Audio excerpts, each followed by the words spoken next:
Oh man, I'm doing so good. It's been So good. yeah, it's like we're off to a kind of like a heck of a week already. It's only Tuesday, right? Um Is it? oh God.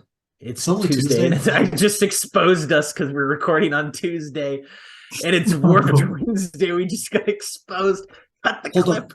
I think Reset. for Wallace, my friend, are you ready to get started? Yeah. Cool.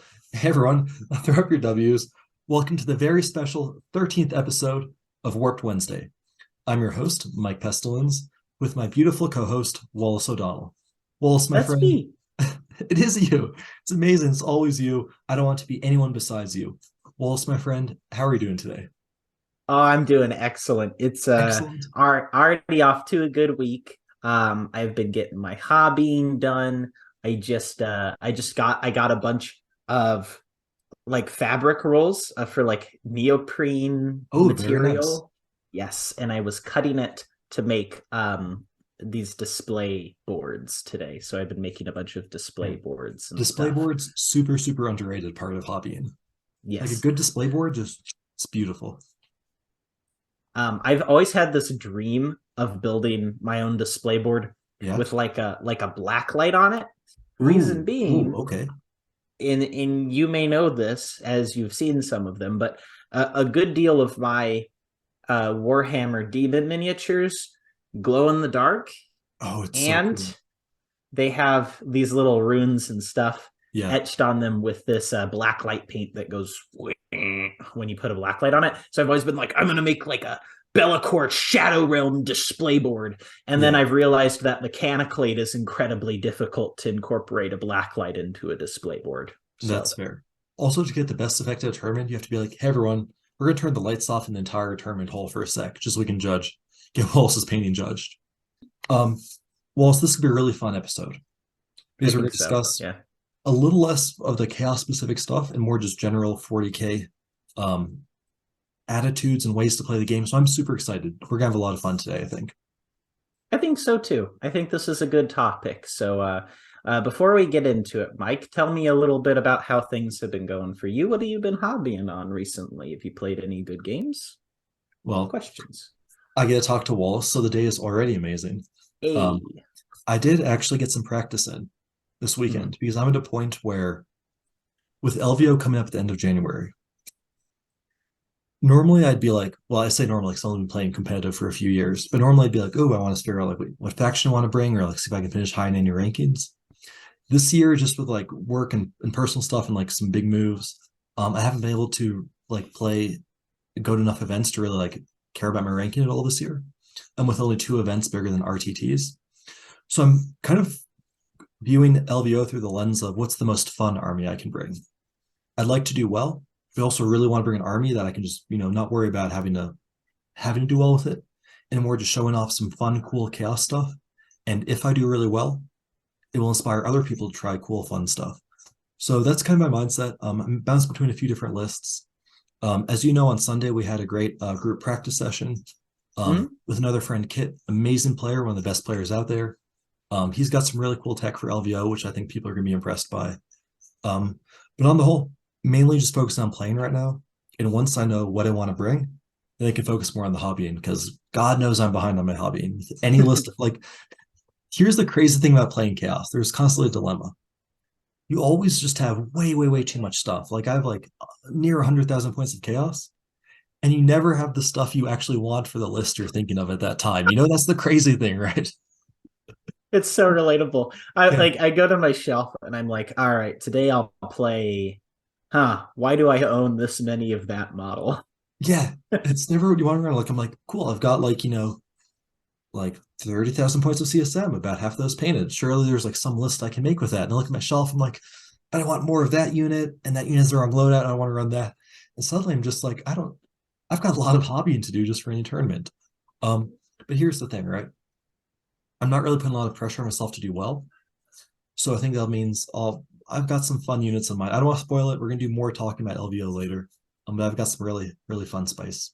But don't worry, we've got some competitive juices flowing. We're just still gonna bring some absolute heavy hitters. It just might not be the heavy hitters everyone's thinking of. Especially with guard out of the mix, so I feel less obligation around certain counter lists to them. Well, also, my friend, enough about that. Enough about me. Enough about you, even. We've got a very Oh no. important game to play, my friend. A very Mhm. important game. Do you want to tell all of our viewers about the game we're about to play? Yeah, so we're about to play Zenith Strip Poker. So how it works is Interdimensional. Yeah. it's like blackjack, it's like Yeah. 21, but really it's trying to get to nine. There will you'll have to get rid of a lot of hands. You're looking to try to get to nine to win. Yeah. I'm trying to So think of like how a Zenitian blackjack would work. On blackjack, where the goal is to hit nine, but the only cards in the deck are face cards and aces. yes, and well, That's you're trying to hit nine, but it can actually be like any like or any multiple of nine. multiple of nine. Yeah. Okay, So you keep hitting until pretty much you've either hit a really big number that's a nine or you've burnt through the whole deck. sure. And that's how you play the game. But what game are we actually playing? We're playing whose demonic gift is it anyways? And so today what we'll be doing is we'll be going through Demon's Book, Chaos Space Marine book. Which one do you There's so have many on you? fun codexes. I think today let's go demons because we still haven't played enough rounds of demons whose gift is it anyway. I think it'd be really fun to do Death Guard sometime because imagine trying to figure out which relic it is because all the descriptions are like the plague gift of like Nurgle's like rot, and you're like that could be like a billion different relics. So let's go demons today, and then maybe go challenge mode Death Guard next time. Okay. I've got a relic ready for you if you're ready to get this party started. Yeah, go ahead. Cool. I'm just curious, by the way, before I start, if we kept a running tally, what do you think the score is in terms of we've now done this is our 13th episode, so we have 12 Yeah. episodes behind us. How many weeks do you think you've won? Whose relic is it anyway? I think you've won 69 weeks and I've won 420, if I remember correctly. Proportionally, that does feel about right. But yeah. Yeah, so Um, six times as many. Yeah, that's not looking good. Well, here's your chance. Don't call it a comeback. I've been here for years. I'm about to get started. Though this armor was forged in this god's location, it was this god's contempt that gave it life. Aeons after its creation, it is the same burning scorn that shields its wearer in battle. What relic am I? oh, it's totally the corn armor. What is that called? It is not It's not armor called of the corn armor. it's the armor of scorn. There's no question mark at the end, so no, it's armor of scorn, not armor of scorn. So unfortunately, I'll take Armor. half a point there just to give myself a chance to win this week. Okay, I'll take it. Uh, I don't have a relic. Um, who am I? The impossible robe. You got it. Dang. There we go. Yeah. So let's get into today's topic. Just a smooth little transition right over there. So You don't today's have a relic? topic, Well, so you don't have all of the you fluff. got it. You got the relic. It was Impossible Robe. I was gonna Okay, see if you cool. got it, and you did. You did. You got it. Well, there we go. What do you want? You want a point? Here's your I point. do want a point. Ding. Okay, now I went from 69 to 70. I'm officially 1/6 as good as Wallace is this game. So we'll catch up eventually, everyone. So Also, today's topic today's topic. All right. is started kind of as a discussion that we had during one of our practice games about Mhm. when it was appropriate to allow an opponent to take something back versus essentially when it is like inappropriate. Too much has Yeah. already happened. The game has changed too much, something, whatever. So there isn't like a clearly defined you can and you can't. And Yeah. it led to some interesting discussions that we brought into our Discord. And while I think both you and I are very sporting players when it comes to the Oh, tabletop, we play absolutely. very much Super by important. intention because it's critical. Your reputation is important. The experience of your opponent is important, Yeah. and Could not agree you don't more. want to be known as somebody that essentially relies on gotcha hammer or is willing to do some kind of shady, nefarious, or really rude stuff to win a game, right? So we're both sporting players, yet we still kind of disagree, maybe, or just have different takes when it comes to certain situations in the game. Yeah. And See, one thing that got me thinking about is kind yeah. of the context that this is something really unique to Warhammer. There's not a What lot do you of mean? games. There's just not a lot of games, tabletop or otherwise, where um, you have to kind of play by the intent rather than just like the physical mechanics of how things happened or worked. So, Yeah. like for instance, in a game of Magic the Gathering, as an example, if you're playing a casual game, you can usually figure out a way to like take something back, especially if it's something that just was happening. But the game literally has steps and phases that are explained and ruled on to solve the problem for you. Like it tells you when a take back is or isn't appropriate in a competitive environment. And so the onus isn't really on the players to set that rules for themselves. It's created by the archetype of the game itself. If you're playing a video game, take backs are impossible. You can't unclick a button. And as soon as you've committed to it, it's not, your opponent being mean. It's just how a video game works. It already happened. So it's Time is curious. unfortunately linear, as much as Right. we sometimes wish otherwise. Right. And so you cannot literally do a take back. So I think what's so interesting about this is exactly what you're talking about. Every game is kind of a different culture. Yeah. Um, and what's interesting in 40K is I think in a competitive level, everyone agrees that like you should play by intent and allow takebacks within reason. And like everyone says, like, oh yeah, like, you know, I play friendly, I allow takebacks, play by intent. But then you bring up like any specific situation, and it seems everyone's 50-50 split on it. And we'll get into a few examples. I think Cast Space Marines have a specific stratagem, which is like a perfect example of like, splits people down the middle on how they think it should be played. But I think what's interesting about 40K is actually, let's step back for just a little bit of a second and give a little context about where we're both coming from here, because I think that's a very Right. interesting part of the discussion. For those that don't know my background, I'm actually much newer to 40K than like 99% of the player base. I started playing like the second half of 8th edition. Started playing competitively. Like I put competitively in quotes because wow, I was bad back then. Um, like I went like 3-2 at my first GT, but like I've no idea how, because like I had no idea what I was doing compared to like how I feel now about the game. Like I knew so little back then. Um, but so having come in at like the back end of 8th, so like ninth is like the first edition, like I've actually started with and played all the way through. Um, I feel there's been a culture shift in how people talk about it over the ages. Like I hear some of the stories about how people used to play or like roles that were used to be in the game. I'm just like, wow, that just sounds so unappealing. Um, and I've never been into any other game. Like I've never played Magic, or I think Hearthstone's another big game that people have Yeah. overlap with 40K. The only other game I play, and like I play like a pretty high level, is actually poker. No Limit Hold'em. I was a big poker grinder for a while. Um, so I think that background definitely shapes how I view 40K, just because I've never played Magic. So like those kind of restrictions don't really feel intuitive to me. Walsh, can you give a bit about your kind of gaming background? Yeah. And I actually wanted to talk about this a little bit because I think it's important that we take a kind of purview of Yeah. my background is 40K, more or less. And I've been playing the game in some fashion since like fifth edition, since I was a kid.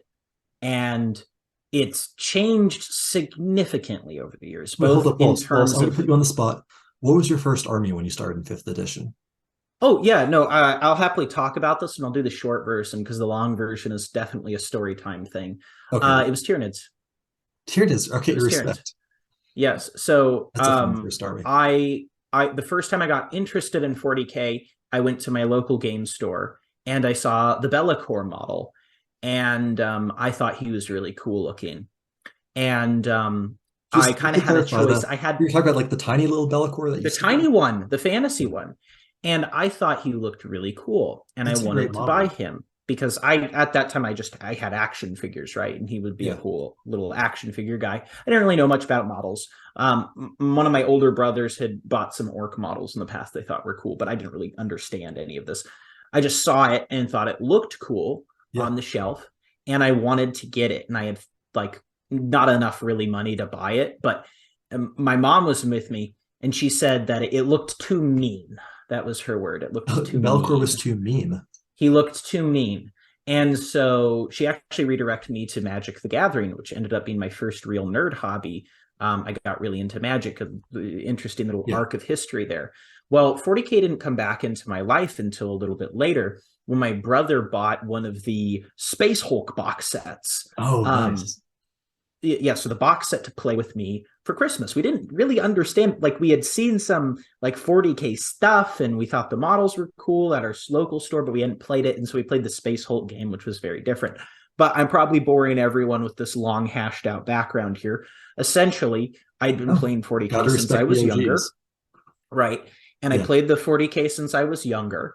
And so one thing that's important to remember is kind of where that game came from is there was a long stretch of time where the game in itself was a gotcha game. Like it played like what Hmm. we would describe as gotcha hammer Explain. Do you have in any the modern examples? day. Or Yes, I have a very good example. So it used to be that if you wanted to shoot with one of your units, you would declare the target of your shooting attack, then you would measure. You were not allowed to pre-measure, and if your ranged weapon didn't reach your target, they just didn't do anything. They didn't get to shoot. They missed. so help me understand. So say you have like a 24-inch boulder and you would measure, and say their unit was like 24 and a half inches away from your guy shooting. You didn't get any shots at all? You had to eyeball it. Yeah. So if you were wrong, Wow, that it didn't sounds work. sounds unfun. But it was the way the game It's was, true, I and a lot guess, of yeah. people just you accept the way that the game is Yeah. at face value a lot of the time before you start getting into, oh, Yeah. I would do it this way or differently. It's just how it was. And the community around the game behaved, especially in stores, in a lot of a different way than it does today. So I wanted to bring this up. We'll get into the specific instance we were talking about where we kind of have a disagreement about like what Yeah. is sporting. But one thing I wanted to mention is there was a long stretch of time in Warhammer where it was, by its own rules, a gotcha game. And that behavior was encouraged even to kind of like obfuscate the rules and surprise your opponents to get your wins. And the community for a long time kind of embraced that notion. And it wasn't a question of if my opponent would allow me to go back on something. The answer was almost always no, or unless it was like a really friendly narrative game. But even then, it was just not a thing that came to mind when you played the game at Yeah. a tournament. Well, I think Um, what's so interesting is that I will say I do feel like a lot of the times when you hear someone like in the community, I often feel in the casual community or like self-described casual community, there's a little bit of like disdain towards tournament players or competitive play. And often, I will say, what's interesting to me is I do feel oftentimes that kind of, I guess, a little bit of disdain towards competitive play is much more prevalent in maybe like the older generations of gamers, 40K players, just because maybe that's really what the tournament scene was at the time. Whereas I do feel a lot of people in the younger brackets, 20s, early 30s, or something like that, um, they've grown up with competitive play as we'll talk about more as like a more positive and more, I guess, friendly attitude. So it's not really viewed um, amongst like younger 40K players in the same negative way. So that's really interesting to hear that the game culture has shifted over time. Because I've never it, really known one 40K game culture. So that's super cool. and I like it obviously much better as it is today because it's just a far more Yeah. fun and friendly game. It's more enjoyable. And I can really thank kind of this notion that has risen up, especially as it's grown more popular. And you felt rumblings of in sixth and seventh, but it wasn't really until eighth edition that we really started to hear about this. And it was the idea of playing by intent. And playing by intent is still a nebulous concept. There's not like a hard written definition. But when you play by intent, what you're doing is you're not trying to trick your opponent or um, essentially like hide or try to have True. hidden information that'll get you an advantage. You're trying to play the game as cleanly as possible, sharing rules or information that's critical to your opponent, especially when they ask. But even at times Yeah. offering it when they don't, and allowing your opponent who has made an obvious mistake as long as it hasn't warped the game too significantly, in terms of like it would go too far back into the past. It wouldn't be realistically doable to undo something. Like maybe they forgot to announce that they were raising a banner on an objective with the Kroot they hid in a corner, that you knew that they were obviously going to with, or they forgot to move like an obvious unit that they had, in the back. And it's like, that's just, everybody makes mistakes when you're playing games. And I think part of it too is what goes around comes around a little bit. So everybody has more fun and things feel more fair. And the game rewards tactical play rather than, I don't know, like,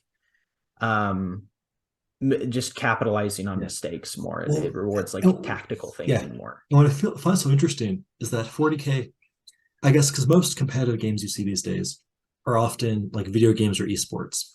Right. I don't have to give examples. There's like so many out there. There's like shooters. There's like strategy games, like RTS games. What's interesting is that in a video game setting, you can often have little, maps that show like where all the units are, or you have like a lot more information available to you at the click of a button. Whereas 40K, you're played in person. You don't have like a full like bird's eye view of the map to show you there's like a little unit stuck behind a crater somewhere or stuck behind a box, and stuff like that. And with a lack of like, a screen or any sort of like, high level indicator or like tracking system about the game, it's kind of understood that both players are going to lose track of something at some point. Right. Whereas like the old, Dawn of War games or something, you could see like the little dots coming towards you or something. In 40K, you won't have that. And I think just because it's a tabletop game, like a physical game, as opposed to a video game, I think there's always be much more of a risk of people just forgetting stuff or missing out on some information. So it benefits both players in the long run to share that information and make it more similar to an open information game. And I want to point a little bit to a historical example, really briefly, because what I want to do is I want to set a spectrum, and I want that spectrum to be like, this is like unacceptable gotcha behavior, and this is not gotcha behavior. This is just, like the game has moved past a certain point, right? Sure. So I want to set that spectrum with you. So let's start with the most egregious kind of gotcha behavior, and I want to use a historical example. So it's 2018. It's LVO. There's two players playing for a top position at the tournament. Sure. It's Alex is one player. The other player is Tony. These two players get to a game. This is a famous match. It was live streamed. You can watch it still if you want to watch the clip. But essentially what happened, I believe so. I'd have to look to see if you can pull it up. Yeah. But my point is it was streamed, so you could watch the game at the time. And what happened was essentially Alex did something, like I think it was like he deployed an assassin or something like that during his movement phase before he went to the end of his movement phase. So before the reinforcement step, essentially. I don't think it was called reinforcement step yet, but your assassin came in at the end of the movement phase. His opponent across from him said that ends his movement phase, essentially. Like the assassin came in, so now you can't move any of the rest of your models because you did things out of order. Because the assassin has a role that comes at the end of the movement phase. So by definition, if it's in, it's the end of the movement phase. Right. So he said you already ended your movement that's slimy right there. But okay, I'll let you keep going. I'll let you keep going. Yeah, so like I don't want to speak on the character of either player necessarily. I just want to point that out. It was egregious because everyone in that room knew intrinsically, like the judges, the event staff, the players in the game knew that was like wrong to do, even if it is technically correct that you only can do this thing at the end of the movement phase. Like that resolution of it, just saying you ended your movement phase, it is wrong, right? Yeah. And that's in something that we all kind of understand. So that's setting one end of the spectrum. That's what I would call like egregious gotcha behavior. And I also want to say, I think that event was one of the things that helped spark a lot of the sportsmanship discussion in the community in 8th. Now we get to the other side of the spectrum. This is where I think at this stage, you go too far. So if the game state has dramatically changed as the result of somebody's, action already, I think it's too late for a take back. An example of this, my opponent declares a charge against me. I say, I will overwatch. I have the CP to overwatch. They say, go ahead.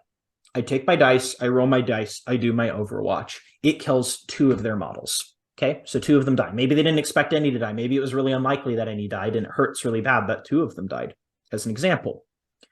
So their 2 models died. Yeah. My opponent says, oh, I really want to take that back. I didn't know how many shots that your unit overwatched me with. Or like, I didn't think I would lose any models, something like that, right?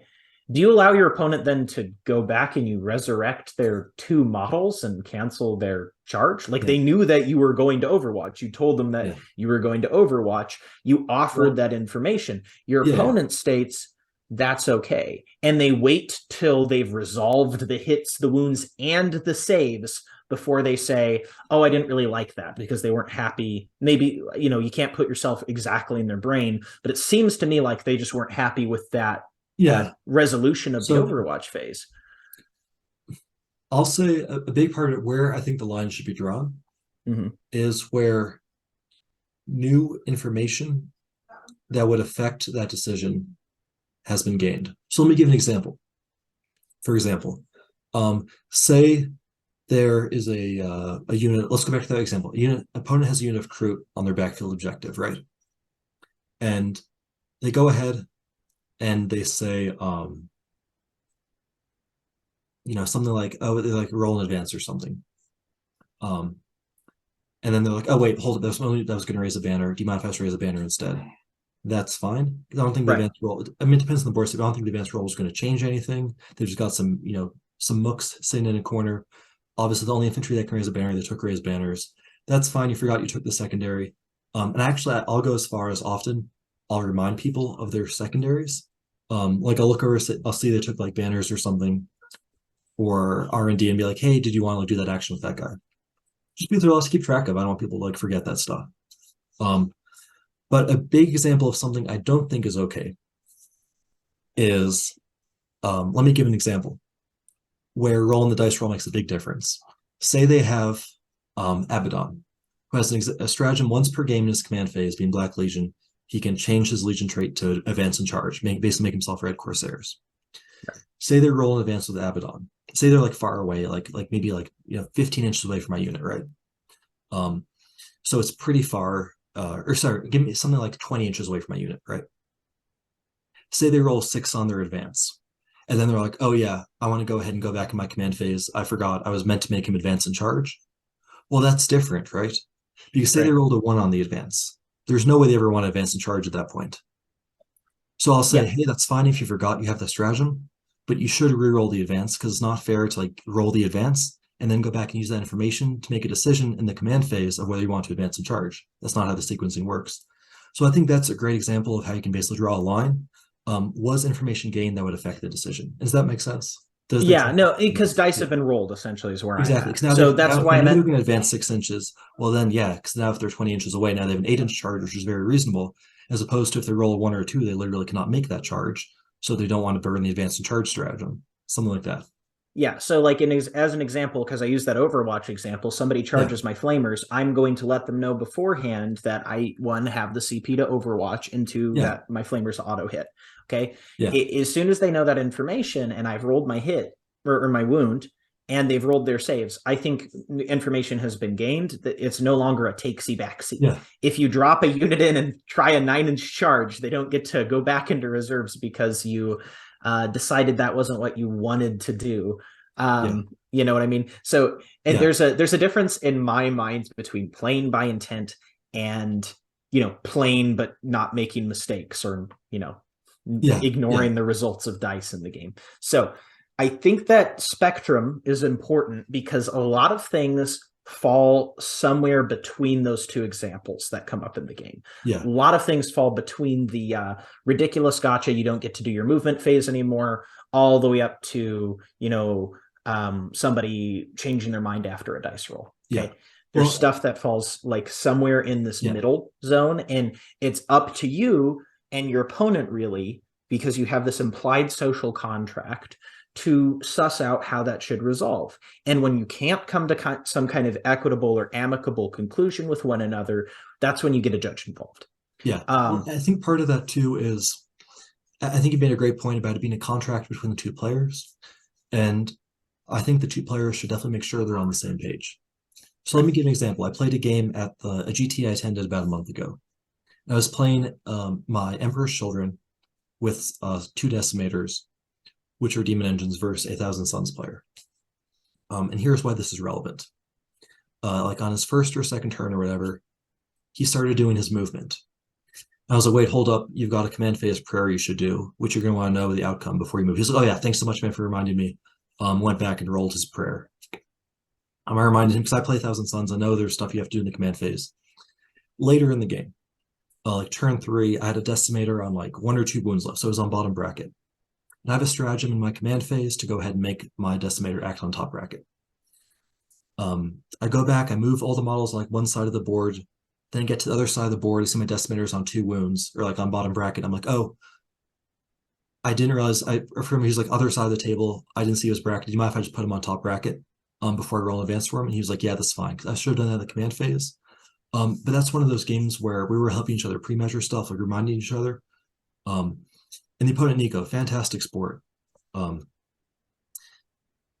gave him some help in the command phase, then he later gave me some help in the command phase.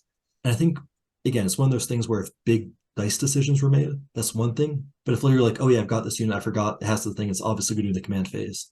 And in a sense, there's a quid pro quo going on there. Like, exactly. Hey, I help you, you help me. And honestly, the thing is, you need to, and this is one thing I try to reiterate with people, even if you don't know that your opponent will extend you the same kind of a benefit, I always give them the benefit of the doubt. I try to have a conversation about sportsmanship before a game, about how I play the game, if that works with them, and see where they're at. But you always give your opponent that initial benefit of the doubt, unless you can catch them kind of having a pattern of like shady or kind of rude or uncouth behavior. And the good news is often by the time you get to the in-game decisions, where it's this kind of like thorny thing of like, oh, I want to help you out, but I'm not sure you'd help me out. Often you can suss them out pre-game to kind of get a vibe. So let me give a great example. One of my little pro tips I always use is I'll go ahead and I'll ask my opponent a few questions about their army that I know the answer to, but I'm trying to see like how much information like they're giving out when they answer. Does that make sense? Yeah. So what I do is I get to meet my opponent while we're talking. I slip my hand into their pocket. I pull out their driver's license. I run that through the computer. I look them up. I find out where they live. I go to their house. I go inside of their house. I hack their computer. I'm learning all the information I need to know about this player before we play the game of dice. And then I come back and decide how I would want to interact with them. I'm just saying, my point is that it's not always reasonable that you can suss out, that's true, the exact behavior, because I've had really at their face value very nice people that I've played at tournaments before that ended up doing something that was maybe not correct in terms of their violation of a social contract, right? Well, I have learned, and I've had the opposite too, where I got to a table, I'm like, oh, this guy's going to be kind of a hard ass because of the way that they're conducting themselves in the pregame. They're not really joking, laughing, smiling, having a good time. They're very stern and direct. And then they end up being like fantastic opponents. So I'm just saying that you have to use your best judgment and also remember that it's not just the way you behave in this one game, it's how you behave in all of your games. Like, what's your bell curve? Who are you as a player? That's true. I think I would rather, have given a player that maybe doesn't respect me the same way, my respect, and then be known as a player that gives other people respect than I would be if, like I don't know, was going for the win because they jaded me in some way. Well, I will say too that ultimately 40K is a small community compared to like other competitive games. Like League of Legends probably has like 100 to 1,000 times more players than competitive 40K, for example. It's a small community and reputation is really important. And a lot of people, maybe newer to the community might think like, reputation is not that big, whatever, I'm just going to win. Well, I think a big part of how people become good competitive players is joining teams and making friends and getting practice buddies with other good players. And if you have a negative reputation, you have a much harder time getting integrated into the competitive community. And that's literally just going to stunt your growth as a player. Yeah, I will say Yeah. some of my best friends at tournaments, some of my people that I'm most excited to see, Yeah. are previous opponents because we had a good time playing Oh, against for one sure. another, For sure. and I will always value those relationships better than I will like a single win at a tournament. Like I feel like that's just really important for everybody to hear and to know that like it's you're not going to make $1 million playing Warhammer. It's not that serious. It's not that serious. Well, So I don't even want to say like act I don't even think the act stakes should come into it because right. I mean, often you see in poker, a lot of the best players out there, like there's things you can do called angle shooting, which is like a pretty universal gaming term, but it's Yeah. very commonly used in poker. You can do things like little hand gestures to like fake it, fake an action to get a reaction from the opponent and then make your decision, stuff like that, for example. Um, which is like stuff that's like maybe legal or like hard to enforce. And you never really see that stuff amongst the great players. Like you watch like two really good players play, or like watch some of the high roller bowls for like the biggest stakes out there. Yeah. And these are like literally like stakes for like playing like $1 million+ at some of these big events. And people will play like absolute gentlemen. Whereas you can often go to your local game at the casino for like much lower stakes than you'll see on TV. Um, I don't want to throw any numbers specific because everyone's got like a different idea of high and low Right, stakes right, to right. them, and those are all valid. Um, you get like a much lower stake than some of these like super talented pros. You'll see people doing like very sleazy things for like what's much smaller amount of money than the high stakes. Um, so I don't even think like the stakes should come into the decision or not. I think it's Uh, simply right. I'm just yeah. trying to reiterate the idea is like Oh, for sure. Yeah, I the wasn't win doesn't implying. matter Yeah, that yeah, much. The yeah. I win wasn't does not implying matter that anything much. at all. Yeah, no, I agree No. with what you were saying. But like even especially for 40K, especially because such like an underdeveloped competitive game, What are you doing it it's for just not. Yeah, ITC yeah. points? Like, what does an ITC point mean if people don't like you? Like, it doesn't mean anything. What are It you talking doesn't. about? Huh? Don't No, I'm don't saying like no. if Well, somebody's all the cheating to time I'm win. walking down the street, literally everywhere I go, I'll go to like a beach or something. I'll have models flocking all over me. They'll be like, "Wait, hold up! Did you go like 5-1 at that GT?" And I'm like, oh, "Thank you for noticing." And finally, like, please, like, stop bugging me everywhere I go. Okay, I get it. I play Toy Soldier as well. It's life changing, man. Seriously, I can't get anywhere, dude. Like my DMs are getting blown up all the time.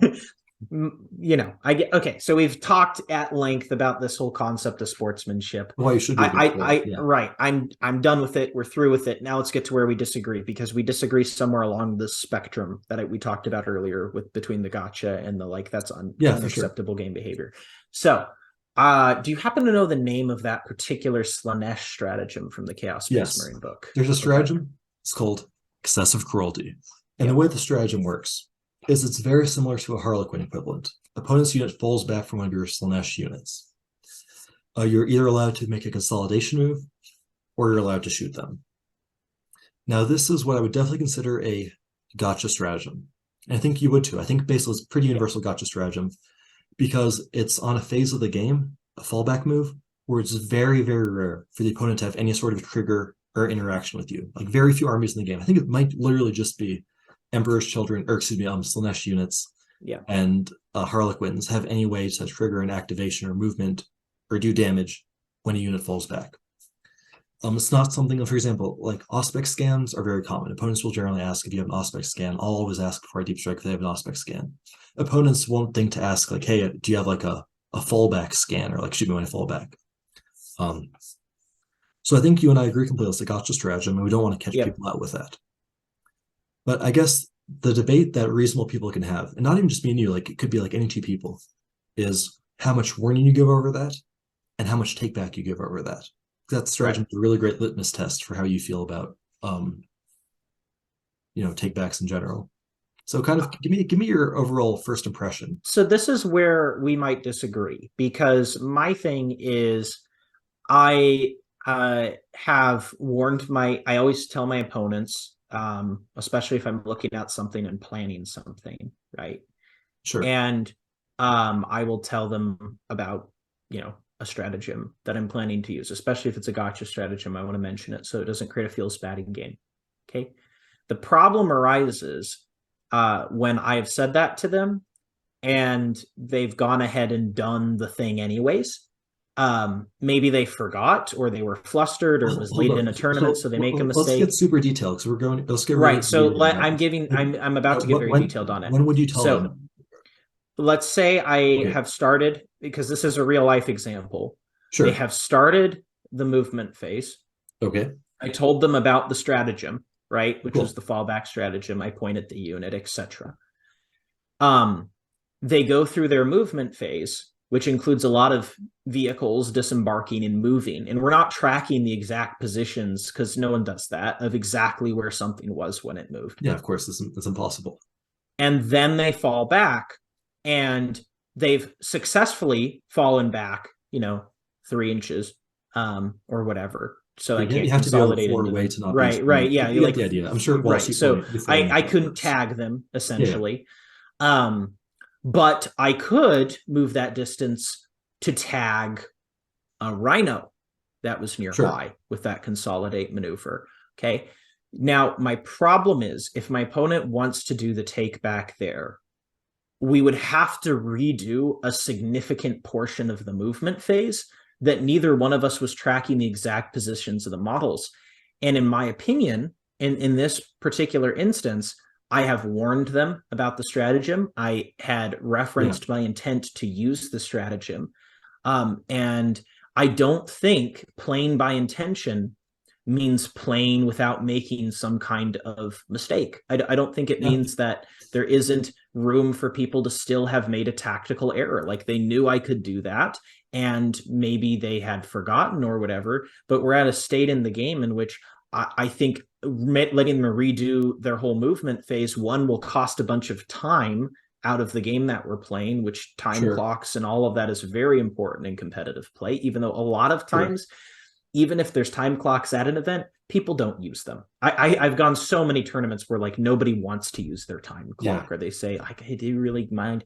I usually try to, but I don't enforce them in games if people don't want to play them. Sure. But like something like that, like redoing a whole movement phase to get something to work, is really awkward.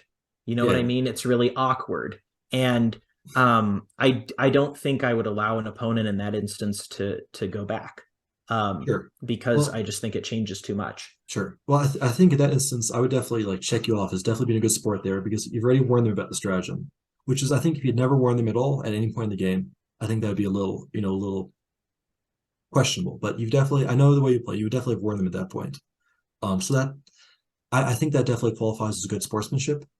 Now, I guess just because again, because I'm not coming from a competitive background, having played any games with like timing being strict at all, I'll generally go a little bit further and try to help them avoid that if possible, just because it is potentially game ending for them. If my unit of Terminators, like Slaanesh Terminators, consolidates and can't be shot for a turn, that often ends the game because I'll fight first, I'll kill their thing, and then get a free next turn, and it might have been dead.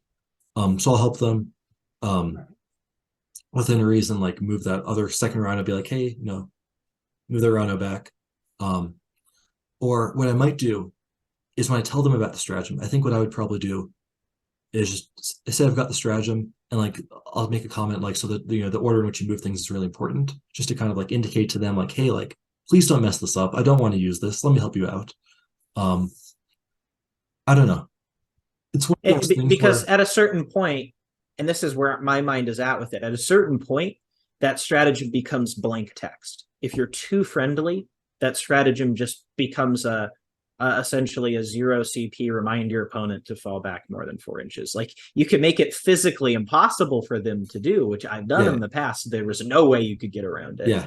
Oh, But shout out to Difficult Ground for making the stratagem super good. yes. His stratagem's crazy good with Difficult Ground. Let me just jump in quickly.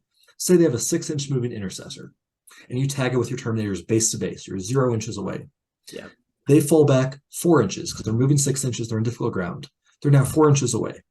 You consolidate 3 inches, so you're exactly 1 inch away. Engagement range in Warhammer 40k is defined as within an inch. Within is defined in the core rules as that distance or less. Therefore, if you base them while they're touching difficult ground, they literally cannot move outside of range for you to consolidate back into them and not get shot. Pro tip for any Slaanesh players out there: now go ahead and tag some Marines and beat the crap out of them. Anyway, Walls, you were saying?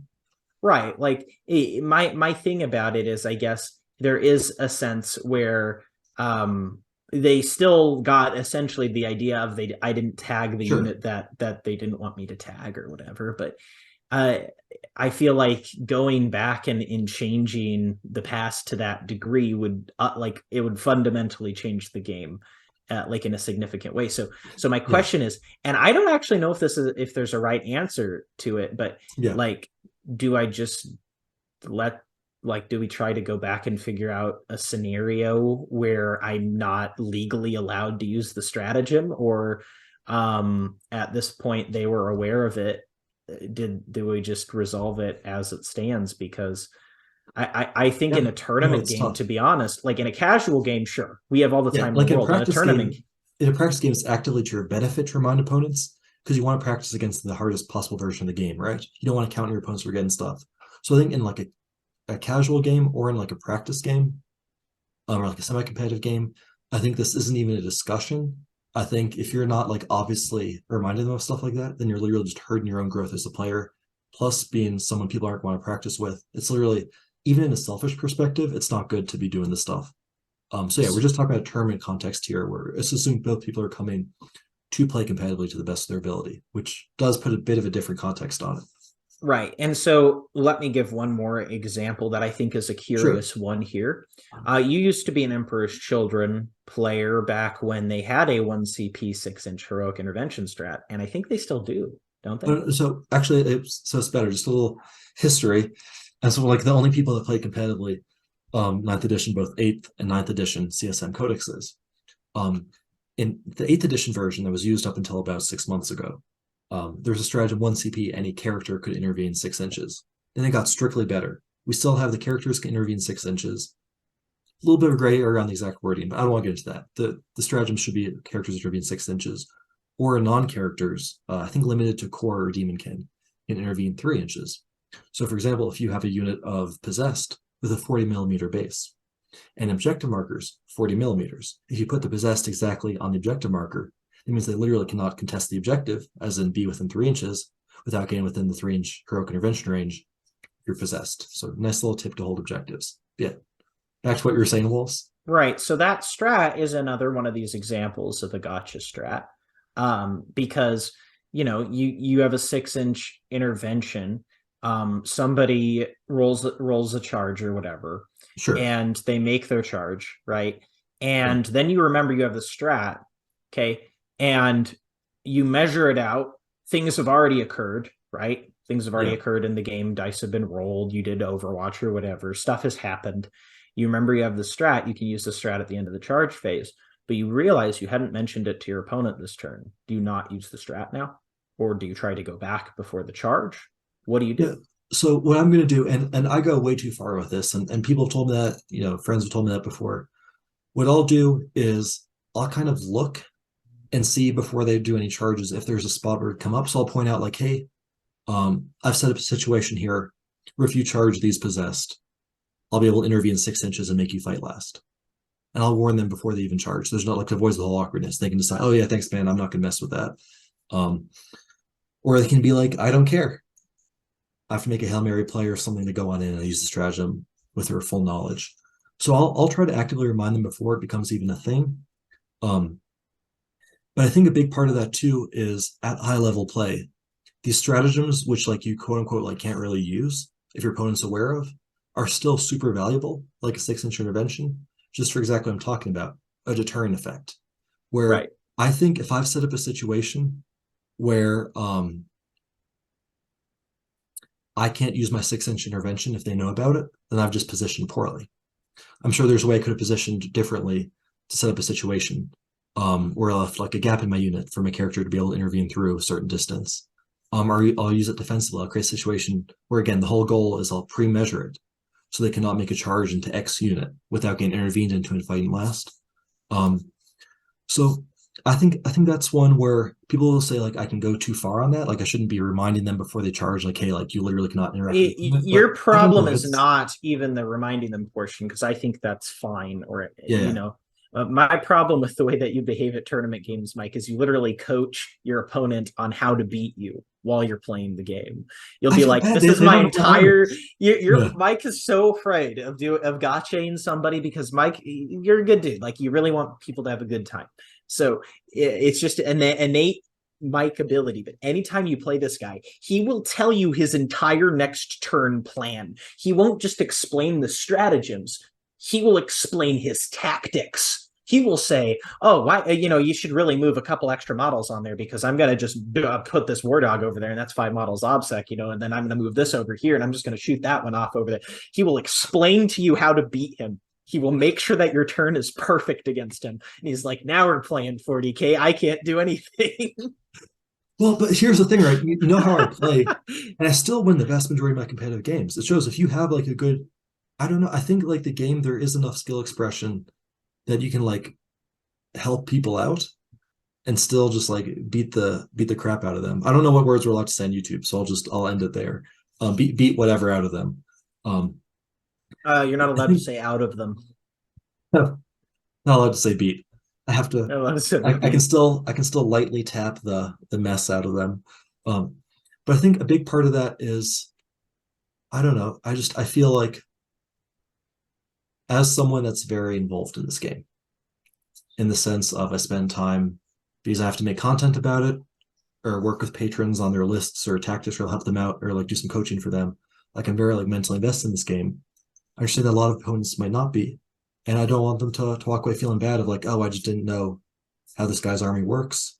I agree. I literally can't help it. Like there's points I'm literally like at the table. I'm like, wow, like people would definitely make fun of me if they saw this happening right now. Cause like I'll be like helping them out. It's a tough line to draw, right? Right. So, and I think a lot of it's contextual. Like anytime there's a gray area in a game, I feel like a lot of it's contextual. Yeah. Well, I will also say a lot of it is the fact that coming into competitive 40K, when I first joined, 4 or 5 years ago, I heard there's so many like jerks, cheaters, like gotcha guys, that guys.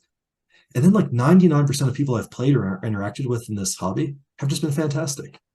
Well, I wouldn't say 99%, but the vast, vast majority. Almost everyone I've met have had a great game with. Handshakes at the end, lots of laughs, lots of jokes. I think that's definitely the norm. And I do feel as someone with a little bit more visibility in the community, it's part of my responsibility to, keep that going. I've gotten a lot out of the game in terms of like overall like happiness.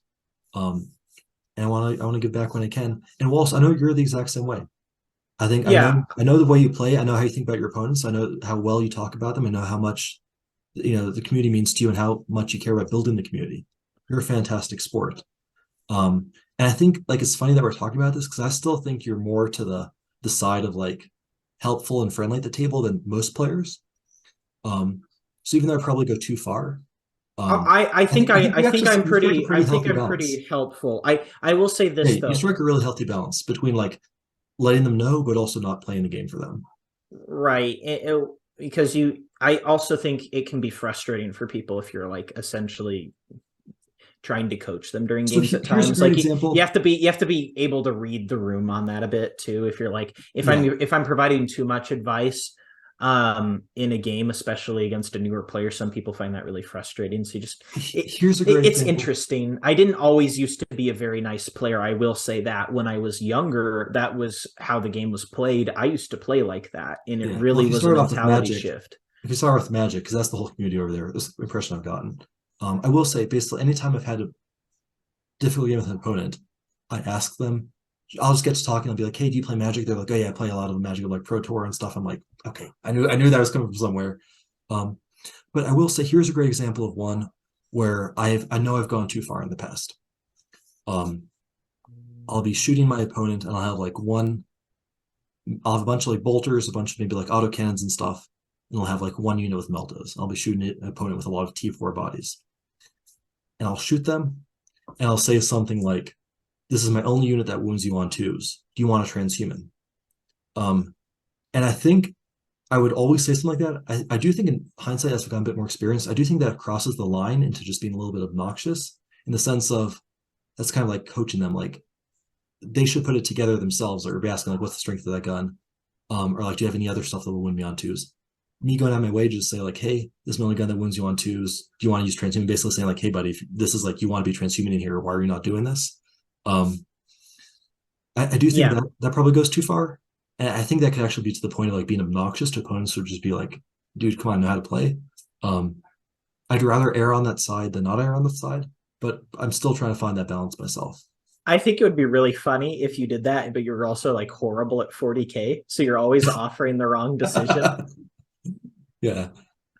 Do you really want to start all your orcs that far forward? Like they're really close to me. You're like it doesn't seem Yeah. like that's very good, and then they Do you just want to table you charge? because You they want to get charge your across the Abaddon table. into my cultists? I mean, I could interrupt and do 3 wounds to him. Just I could that. possibly. Do you Yeah. you really want to try to charge Abaddon at my Cadians? Like we have las guns. As if I'd be caught dead playing Cadian. Okay, buddy. Come on. We've got some pride here. We play cast. We're not of all the guard to pick. Cadians, really? I will. I think this is a really good moment to end today's episode on. It's more of a comment against our, false emperor followers. If your box set is really called Cadia stands, then why are the heavy weapons teams kneeling? And why does Abaddon have a better model than any model that's in that box? Let's be And honest. Be'lakor, Abaddon Oh and my god, that Be'lakor Be'lakor literally model. just they just Yeah. flex on the entire Imperium line. That's like Yeah. Guilliman's. He's like, I got all these stickers on me. Look at all my sponsorship deals. I've got this little Sharpie. I drew these little Sharpie golden lines on me. Yeah. Nerd. Oh man, Hope their the Eldar model. women like me. Yeah, their models are just wimpy. Put some spiky stuff on it, man. Yeah. All right.